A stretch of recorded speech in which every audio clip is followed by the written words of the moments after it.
Com'è possibile verificare l'efficacia di funzionamento del Driver Camera System? Ciao a tutti e benvenuti a questa nuova puntata di Expert Tips.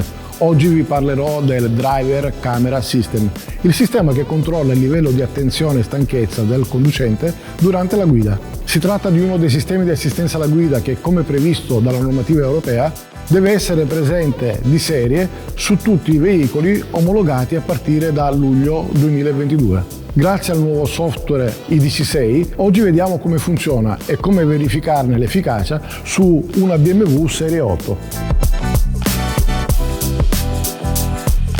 In questo veicolo la telecamera che controlla l'attenzione del conducente è integrata nella parte superiore del quadro strumenti. Si tratta di una telecamera a raggi infrarossi che, verificando se il guidatore è attento, consente di guidare fino alla velocità di 60 km/h senza dover necessariamente tenere le mani sul volante. Nel caso in cui, per qualsiasi motivo, l'attenzione del guidatore dovesse mancare o se il mezzo che precede rallentasse, il sistema emetterà un segnale acustico e ne riduce la velocità frenando. Per verificare il funzionamento del sistema di attenzione alla guida sarà necessaria la presenza di una persona seduta al posto guida affinché la telecamera possa inquadrare il viso e verificarne l'attenzione. Dopodiché, grazie all'aiuto di IDC6, potremo effettuare i controlli di riconoscimento facciale. In questo momento siamo in diagnosi e, grazie all'aiuto della dashboard, possiamo leggere che il viso non è riconosciuto, quindi avremo la necessità di procedere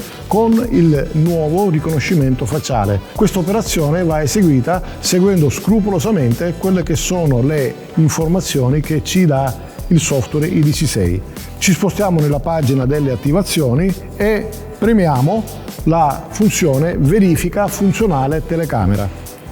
Si entra in diagnosi e la prima cosa che noto è che un help descrittivo mi dice come procedere passo passo al controllo e verifica del sistema. Faccio partire la funzionalità, una serie di messaggi utente mi diranno come eseguire questa operazione, quindi la telecamera deve essere pulita, non ci devono essere oggetti a ostruirla, che non deve essere coperta da oggetti e soprattutto che il volto del conducente deve essere ben visibile. Effettuati i controlli suggeriti dal software IDC6, inizia la fase di memorizzazione del volto. In questo momento il software mi dice di avviare il motore perché questa è un'operazione che va fatta a motore in moto, altrimenti il sistema non funzionerà.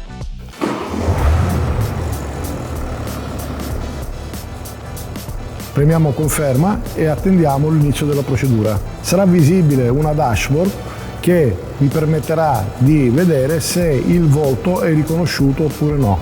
Premo su conferma e seguo le istruzioni del software che mi chiedono di chiudere la palpebra sinistra, aprirla, chiudere la palpebra destra, aprirla e a questo punto la procedura di riconoscimento facciale può considerarsi conclusa.